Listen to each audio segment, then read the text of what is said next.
গতকালকে একটা নিউজ দেখে আশ্চর্য হয়ে গেলাম।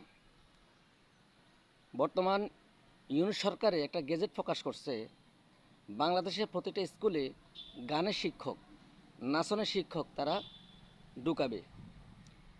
তো এ ব্যাপারে শাহেখ আহমদুল্লাহ সাহেব কড়া প্রতিবাদ করছে।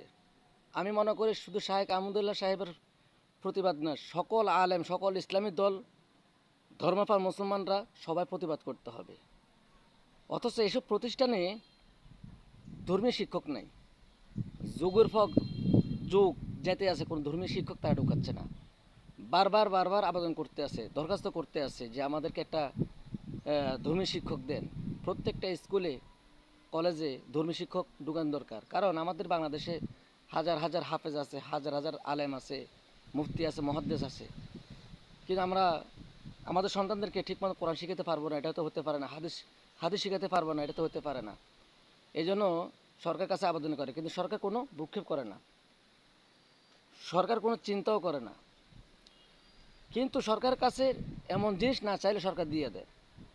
সারা প্রতিষ্ঠান, সারা বাংলাদেশের প্রতিষ্ঠানের মধ্যে কি ধর্মীয় গানের শিক্ষক তারা ঢুকাইতেছে, চিন্তা করছেন?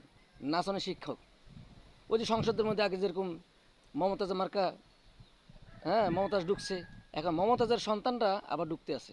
হ্যাঁ, বুঝতে পারছেন না?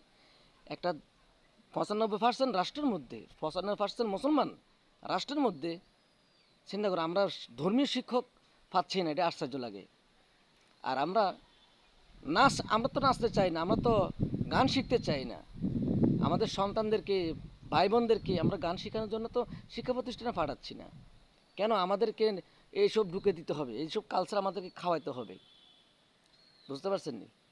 এখন ধর্মীয় শিক্ষক নাই, ধর্মীয় শিক্ষক পাওয়া যাচ্ছে না, দিচ্ছে না। অথচ আমাদের দেশে হাফেজ, আলেম, মুফতি, মুহাদ্দিসের অভাব নাই, অভাব নাই। কিন্তু সরকারে কোনো কথাই শুনছে না এদেশের জনগণের। বারবার বারবার দরখাস্ত করতে আছে যে আমাদেরকে ধর্মীয় শিক্ষক দেন, কিন্তু না। এই জন্য আমাদের প্রত্যেকে থেকে কড়া প্রতিবাদ করতে হবে, কারণ এটা আমাদের আমাদের অধিকার, মুসলমানদের অধিকার, অধিকার আদায় করে নিতে হবে। কারণ এদেশে অধিকার আন্দোলনের মাধ্যমে আদায় করতে হয়। ওই দিছেন দিয়ে দিছে, চাইছেন দিয়ে দিছে, এমন নয়। আন্দোলন করতে হবে, কড়া প্রতিবাদ করতে হবে, তারপর আমরা তার অধিকার আদায় করে নিতে পারবো।